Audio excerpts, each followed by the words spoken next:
Le Seigneur soit avec vous. Bonne nouvelle de Jésus-Christ selon saint Matthieu.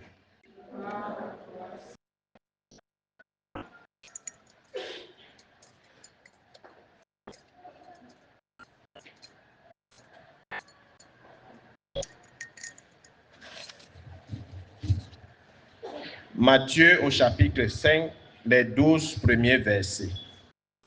En ce temps-là, voyant les foules, Jésus gravit la montagne. Il s'assit et ses disciples s'approchaient de lui. Alors, ouvrant la bouche, il les enseignait. Il disait: Heureux les pauvres de cœur, car le royaume des cieux est à eux. Heureux ceux qui pleurent, car ils seront consolés. Heureux les doux, car ils recevront la terre en héritage. Heureux ceux qui ont faim et soif de la justice, car ils seront rassasiés.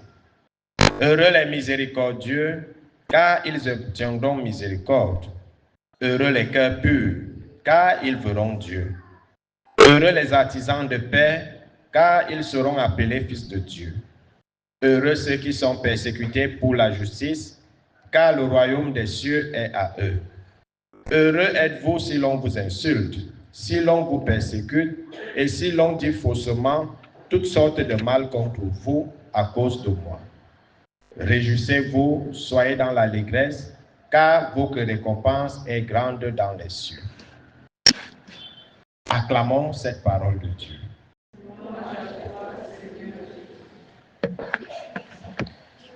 Bien-aimés de Dieu, chers frères et sœurs en Christ, loué soit Jésus-Christ. Loué soit le saint nom de Jésus-Christ. Bonjour à tout le monde.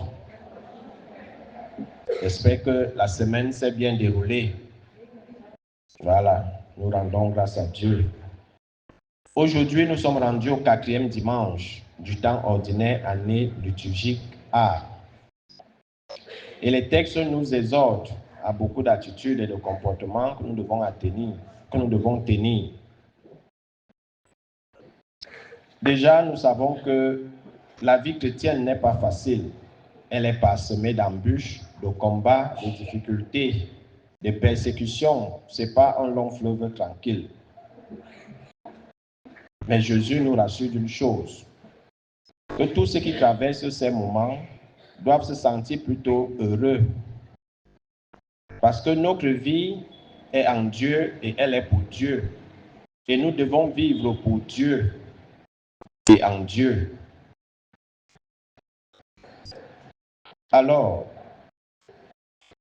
les textes de ce dimanche, comme l'Évangile, nous parlent des béatitudes, le discours sur la montagne. La montagne, dans la tradition biblique, c'est le lieu de la rencontre avec Dieu, c'est le lieu de la révélation. C'est le lieu où Dieu se communique à nous. C'est pour ça qu'on nous dit, Jésus va aller sur la montagne, voyant la foule. Il va se lever donc pour être un peu dessus et communiquer à la foule. Et le terme heureux ici, en grec, c'est makarios, qui signifie ce bonheur. Ce bonheur que nous devons vivre, qui est déjà là, mais qui n'est pas encore en totalité. C'est aussi une manière d'être face à tout ce que nous pouvons traverser comme persécution et comme difficulté de la vie. Alors, les béatitudes ici nous invitent à cette attitude et à un comportement que chaque chrétien devrait adopter. Le bonheur en dehors de Dieu n'existe pas. C'est ce que le Seigneur veut nous faire comprendre terre à terre à travers ce texte de Matthieu. En dehors de Dieu, il n'y a pas de bonheur. Et nous avons des exemples multiples et légions qui parsèment notre société. C'est pour ça qu'il nous dit, heureux si nous sommes insultés, si nous sommes bafoués, si nous sommes méprisés, si nous sommes rejetés et autres. Nous devons nous réjouir parce que nous savons qu'en Dieu réside notre bonheur. Dieu n'encourage pas la misère, Dieu n'encourage pas la pauvreté ou le mal. Mais en même temps, il nous dit de ne pas être auteur de ceux qui font que les autres aient faim, qu'on soit de ceux-là qui prive les autres d'eau. Qu'on ne soit pas la source du malheur où sont tenus nos frères et sœurs. Qu'on ne soit pas la source des larmes des autres. C'est ce que le Seigneur veut nous faire comprendre également à travers ces béatitudes. Beaucoup parmi nous vivent sans foi ni loi. Et ils sont à l'origine des malheurs de leurs frères et sœurs. Beaucoup s'accaparent les choses, les richesses, et privent les autres. Mais à cela, le Seigneur dit, heureux êtes-vous. Le Seigneur nous invite donc à cette attitude d'humilité et à cette espérance que tout ira pour le mieux. Parce que le bonheur ne réside pas seulement dans les biens matériels, dans les biens financiers et tout ce qu'on peut connaître. Mais ce bonheur se trouve également en Dieu. À travers cette résilience à travers laquelle le Seigneur nous invite ce dimanche. Heureux les pauvres, heureux ceux qui pleurent, heureux ceux qui ont faim et soif. Heureux les artisans de paix. Et chaque béatitude est accompagnée d'une récompense. Nous devons donc cultiver ces attitudes en tant que chrétiens. La vie ne sera jamais facile, mais nous devons nous contenter de ce que nous sommes, de ce que nous avons. Si nous cherchons le bonheur en dehors de Dieu, nous allons détruire les autres. Parce que rechercher les voies faciles, rechercher la facilité, les raccourcis, on finit toujours par pactiser avec le diable. Et aujourd'hui, tout le monde veut être heureux sans souffrir. Tout le monde veut vite réussir, veut vite s'enrichir, mais au prix de quoi? Et on se retrouve avec des scénarios où ceux qui veulent vite s'enrichir se retrouvent en train de s'enrichir sur le sang des autres, en tuant les autres, en écrasant les autres, en éteignant les autres. Ce n'est pas ce bonheur-là dont il est question dans ce texte. Le bonheur ne réside pas dans tous ces biens de la terre. Dieu n'est pas contre la richesse, mais c'est les moyens avec lesquels nous avons obtenu cette richesse. Si nous l'avons obtenue en rendant les autres malheureux, en rendant les autres pauvres, misérables, affamés, malades, ce n'est pas un bonheur. Est-ce qu'on a la paix lorsqu'on dort, sachant qu'on retient le salaire de quelqu'un? Est-ce qu'on a le sommeil profond? Lorsqu'on ne paye pas ses employés, est-ce qu'on peut avoir le salaire profond? Même si on joue la jet set, on est dans les boîtes de nuit et autres. C'est un bonheur éphémère. Parce que les larmes de ces gens dont tu prives de bonheur, de joie, finiront par te rattraper. Alors le Seigneur, en nous invitant à vivre les béatitudes, il nous invite également à faire attention à nous, à ne pas être de ceux-là qui font souffrir les autres. Mais aujourd'hui, c'est monnaie courante. On veut faire souffrir les autres et on retourne dans cette société que décriait Thomas Hobbes, où l'homme est un loup pour l'homme, où chacun cherche à phagocyter l'autre, où le prochain devient un adversaire. Le Seigneur ne nous invite pas à ce genre de comportement. Si je suis heureux, je ne vois pas pourquoi je devrais rendre les autres malheureux. Parce que celui qui est vraiment heureux, qui vit dans le vrai bonheur, n'a pas le temps de rendre les autres malheureux. On n'a pas le temps d'affamer les autres et s'accaparer des biens. Mais c'est la particularité de ceux qui sont malheureux, qui n'ont pas prouvé véritablement leur joie de vivre. Ils sont toujours animés d'une frustration. Ils sont toujours aigris. Et pour se faire sentir, il faut qu'ils passent par ce genre de bassesse, à punir les autres, à priver les autres. Dans notre société actuelle, on vit cela, avec la corruption qui bat son plein, avec les détournements illicites des biens publics. On le voit. Le peuple a soif, mais certains se lavent avec de l'eau minérale et ils gaspillent. Le peuple a faim, mais certains vont aller acheter la nourriture en Europe pour midi. Et c'est eux en même temps qui augmentent le prix des denrées alimentaires. Tout devient cher. Mais à nous, le Seigneur nous dit, heureux sommes-nous. Si nous acceptons cette situation avec la foi, que Dieu nous fera grâce. Mais à ceux-là qui sont auteurs du malheur des autres, ils ont également leur récompense. Parce que ce que nous devons savoir, c'est que tout ce que nous faisons doit concourir pour la plus grande gloire de Dieu et le salut de nos frères et sœurs. Aujourd'hui, il y a la discrimination. Et la discrimination, c'est une gangrène. C'est un cancer dans la société.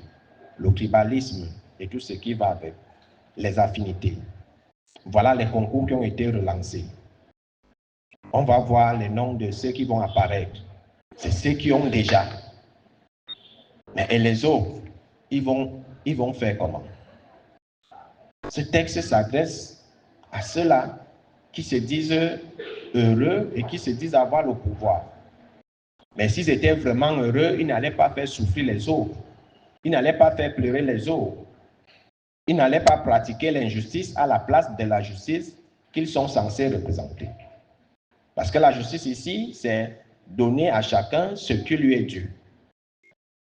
Mais nous pratiquons plus l'injustice. C'est-à-dire, on refuse que chacun de nous entre en possession de ce qui lui est dû. À cela, le Seigneur met également en garde. Si nous voulons voir Dieu, nous devons pratiquer et vivre ces béatitudes dans les deux sens. Accepter tout ce que nous traversons dans la foi et dans l'espérance et ne pas être auteur de ceux qui font souffrir les autres. Nous serons toujours détestés parce que nous croyons en Dieu. Ça, il faut le savoir. Du moment où on s'est baptisé, avec ou sans notre consentement, on a déclaré la guerre inconsciemment à l'ennemi. Nous devons savoir que tous ceux qui seront appelés enfants de Dieu par le baptême seront toujours persécutés. Mais le Seigneur nous dit de ne pas avoir peur, de ne pas nous décourager. C'est vrai qu'avec tout ce qui se passe dans notre société actuelle et dans le monde, on a tendance à se décourager, à jeter l'éponge, à ne même plus croire en Dieu, à ne même plus prier, parce qu'on a l'impression qu'on prie Dieu, mais on dirait que Satan, c'est lui qui a tout en main. Et ce n'est que pour un temps. Alors, ces vertus nous invitent également à ne pas se décourager, à croire en Dieu, parce que notre bonheur ne réside pas entre les mains de certaines personnes. Et notre bonheur ne réside pas forcément dans l'acquisition et la possession des biens matériels et autres. Il y en a ceux qui ont des villas, des comptes remplis de milliards, mais ils sont malheureux. Et parfois, ils envient nous autres. Mais nous, parfois, on les envie, on se dit que c'est Dieu qui les a bénis. Dieu ne peut pas bénir une personne qui fait du mal. Dieu ne peut pas bénir une personne qui rend les autres malheureuses. Ça, c'est impossible. Alors, on a toujours tendance que c'est le diable qui donne et que le bonheur se trouve entre les mains du diable. Mais ces gens, je vous assure, sont malheureux. Ils ont des conditions que vous ne pouvez pas remplir. Et lorsque le temps des conditions arrive, ce n'est pas vraiment le bonheur. C'est pour ça que le Seigneur, lui, nous invite à ne pas les envier. Parce que c'est des malheureux, mais qui ne savent pas qu'ils sont malheureux. Nous devons vivre ces béatitudes. Et croire en Jésus. Parce que c'est lui qui est venu dans le monde, c'est lui notre lumière. C'est lui notre salut. En dehors de lui, il n'y a pas de salut. Celui qui veut construire son bonheur en dehors de Dieu trouvera toujours malheur. Il ne sera jamais heureux parce qu'il ne va jamais construire cela selon la volonté de Dieu. Il va le construire en salissant ses mains. Et à quoi ça sert de gagner tout le monde si on vient perdre son âme à la fin? C'est la question que Jésus pose dans un texte des Écritures. À quoi ça sert d'avoir tous les milliards du monde et d'un pays, mais après tu meurs? À quoi ça sert d'avoir des parkings remplis de forêts de voitures, mais tu n'utilises qu'une seule? À quoi ça sert? Et le Seigneur, lui, nous dit de tenir bon, de ne pas nous décourager. Parce que le Seigneur, comme nous disent les Ivoiriens, fera notre palabre. On doit plutôt se sentir heureux. Heureux. Parce que nous vivons ces béatitudes. Parce que malgré le peu que nous avons, malgré ce que nous sommes, nous, on peut rire à dents déployées. Et on peut rire à un rire sincère. Pas ceux-là qui ont un rire jaune, ils rient, mais au fond, il sait ce qu'il attend à minuit. Mais nous, on rit et on sait que quand on va aller se coucher, on va dormir le sommeil de Dieu. Mais les autres n'ont pas ce sommeil. Alors, le Seigneur nous invite donc à adopter ces attitudes chrétiennes qui sont des béatitudes. Heureux les pauvres de cœur, le royaume des cieux est à eux. C'est cette simplicité-là à laquelle le Seigneur nous invite. Le royaume de Dieu appartient aux simples, aux tout petits, aux humbles et non pas aux orgueilleux. Heureux ceux qui pleurent, ils seront consolés. L'Ecclésiaste a dit en temps pour tout. On ne peut pas pleurer toute sa vie. On ne peut pas pleurer tous les jours. Il y aura un temps où nous serons dans la joie. Heureux les doux, car ils recevront la terre en héritage. Tout ne se résout pas avec la force, avec la violence, avec le feu. On ne répond pas au feu par le feu. On ne répond pas à la violence par la violence. On ne répond pas aux injures par les injures. Apprenons à être doux, tempérants, posés. C'est tout ce que le Seigneur nous demande, car nous aurons la terre en héritage. Heureux ceux qui ont fait une soif de la justice, car ils seront rassasiés. Faire une soif de la justice ici, c'est réclamer le minimum qui est dû à chacun, mais qui nous est refusé par certains. Mais un jour, nous serons rassasiés. Heureux les miséricordieux, car ils obtiendront miséricorde. Apprenons à être miséricordieux comme le Père, c'est-à-dire nous pardonner les uns les autres, si nous voulons que Dieu nous pardonne. Tout à l'heure, dans le Notre Père, nous allons dire le Notre Père. Et il y a une partie où nous allons dire, pardonne-nous nos offenses, comme nous avons pardonné à ceux qui nous ont offensés. Est-ce qu'en disant cette parole-là, cette partie-là, est-ce qu'on dit la vérité à Dieu? Est-ce qu'on dit vraiment la vérité dans cette partie? Mais nous nous rendons compte que nous mentons à Dieu, que nous avons pardonné en demandant son pardon. Et pourtant, au fond, on sait qu'étant assis là, on refuse de pardonner. On a juré que même si c'est Dieu qui descend, je ne vais jamais pardonner. Mais dans le Notre Père, on dit, pardonne-nous comme nous avons pardonné. Et pourtant, on sait bien qu'on n'a pas pardonné. Alors, s'il faut renverser cette phrase dans son sens réel, en fait, elle signifie, Seigneur, si je ne pardonne pas, ne me pardonne pas également. C'est ça la vraie signification de cette partie-là, de cette phrase-là. Si je ne pardonne pas, ne me pardonne pas également. Alors le Seigneur est miséricordieux envers ceux qui font preuve de miséricorde les uns envers les autres. Si tu ne pardonnes pas, Dieu ne peut pas te pardonner, même si tu pars te confesser, cette confession sera nulle et sans effet.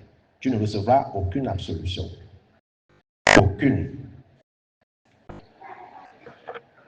Heureux les cœurs purs, car ils verront Dieu. La sanctification, la pureté. Aujourd'hui, nous vivons plus dans un monde d'impureté, où l'impureté est exaltée, où la perversité, la dépravation est exaltée. Alors, comment pouvons-nous voir Dieu? Or, dans les textes bibliques, il est dit, leurs fils et leurs filles auront des visions et autres. Mais pourquoi il n'y a plus ça? À cause de l'impureté. Regardons les petits-enfants. Avant 1 an, leurs yeux sont ouverts. Ils voient des choses qu'on ne peut pas voir. Mais dès qu'ils commencent, dès qu'ils connaissent là, il y a conscience du bien et le mal, ça s'estompe. Puis il ne peut plus voir certaines choses. Parce qu'il est déjà dans l'impureté. Alors, tant qu'on est impur, on ne peut pas avoir des visions béatifiques.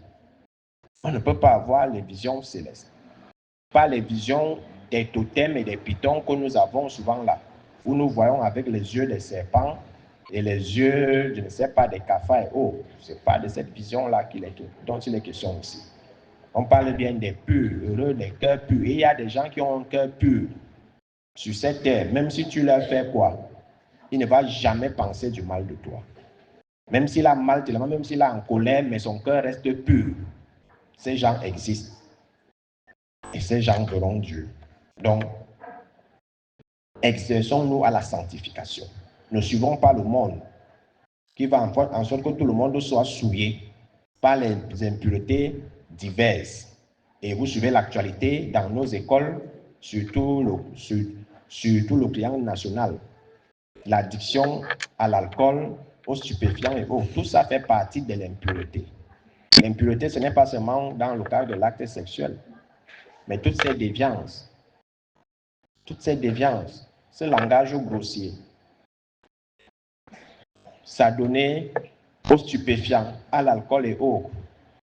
Quand on fouille les sacs, on voit une fille qui part en classe, elle est en classe d'examen, on retrouve les sachets de whisky, les kitoko et autres. Tout ça, ça fait partie de l'impureté.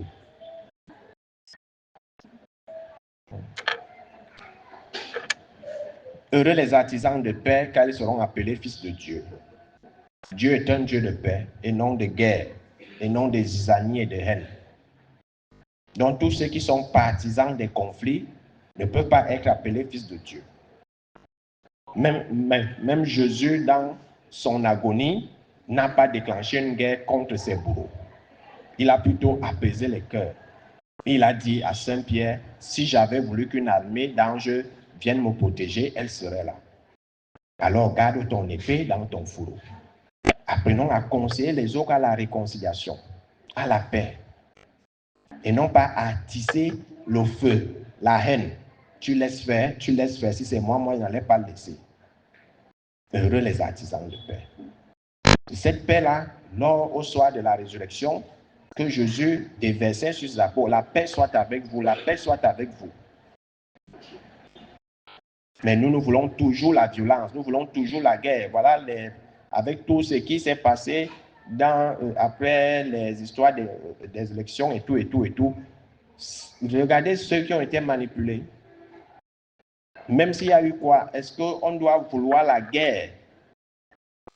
Est-ce que l'exemple de certains pays nous fait peur ou nous enseigne?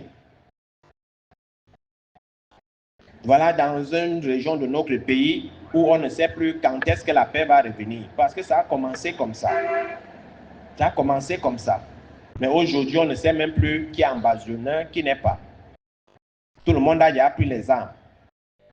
Et tous ceux qui aiment dire mieux on se renverse d'abord et haut. Ce n'est pas pour dire que je soutiens le gouvernement qui est là. Moi, je ne le soutiens pas. Parce qu'ils nous ont plongés dans les ténèbres. Mais ce n'est pas une raison de dire à mon enfant, à mon frère, à mon voisin, prenons les armes. Prenons les armes, ce n'est pas ça la solution. Aller saccager, tuer et tout. Donc, recherchons la paix. Recherchons la paix pour être appelés fils de Dieu. Heureux ceux qui sont persécutés pour la justice, car le royaume des cieux est à eux. On sera toujours persécuté pour ce que nous sommes, pour ce que nous avons. Nous avons dit ici que la justice, c'est ce qui est dû à tout un chacun, c'est ce qui revient à chacun. Alors, tu seras persécuté pour ta lumière, pour ta beauté, pour ton intelligence, pour ta destinée glorieuse. Tu seras persécuté. Mais le Seigneur nous dit, tenons ferme, le royaume des cieux est à nous. Et nous ne devons pas rendre le mal dans les périodes de persécution. Heureux si l'on vous insulte, si l'on vous persécute, et si l'on dit faussement toutes sortes de mal contre vous, à cause de moi. Réjouissez-vous. Soyez dans l'allégresse, car votre récompense est grande dans les cieux. Quand tu dis la vérité, tu seras toujours persécuté. Quand tu n'es pas dans les cercles vicieux, tu seras toujours persécuté. Quand tu ne t'assois pas avec ceux qui font le mal, tu seras toujours persécuté. Et l'une de leurs techniques, leur mode opératoire, c'est toujours la diffamation. C'est toujours la médisance. C'est toujours la calomnie. C'est toujours le sabotage. Tout simplement parce que tu n'es pas avec eux ou tu décides de faire différemment. Regardons le monde d'aujourd'hui. Parce qu'on est contre l'homosexualité, on nous taxe d'homophobes. On nous taxe d'homophobes. Dans certains pays, tu ne peux pas parler. Si j'étais en Europe, par exemple, je dis comme ça, quand je finis la messe, on me rapatrie. On appelle mon évêque et dit, voilà, reprends ton prêtre. Parce que tu ne dois pas dire que voilà, et tu ne dois pas refuser. À quoi ça sert? Alors on va commencer à te chercher les poux sur la calvitie. On va même monter des coups pour te salir et montrer que voilà celui qui nous fait la morale, voilà lui-même sa vie cachée. Tout simplement parce que tu n'es pas avec ceux qui sont complices du malheur des autres. Et nous vivons cela. Et nous vivons cela. Et nous avons vu ça dans la période des élections. Lorsque les évêques certains ont commencé à parler, on a commencé à fouiller leur vie passée, on a sorti, oh, ils ont les enfants, ils ont les ceci, ils ont les cela, pour dire, taisez-vous. Mais le Seigneur dit, réjouissez-vous, soyez dans l'allégresse, car votre récompense est grande dans le ciel. Mieux vaut être persécuté au nom du Seigneur et pour la vérité, que d'être complice du malheur, ou que de faire alliance avec le mal. Donc le Seigneur nous invite donc à cette attitude qui sont les caractéristiques chrétiennes qui doivent guider notre marche sur cette terre, car nous sommes en pèlerinage sur terre. Et nous devons toujours avoir à l'esprit que nous devons retourner au ciel. Et ce que Saint Augustin nous fait savoir, notre cœur ne doit pas être tranquille tant que nous ne sommes pas retournés auprès de notre Dieu. Nous sommes venus de Dieu, nous devons retourner vers Dieu.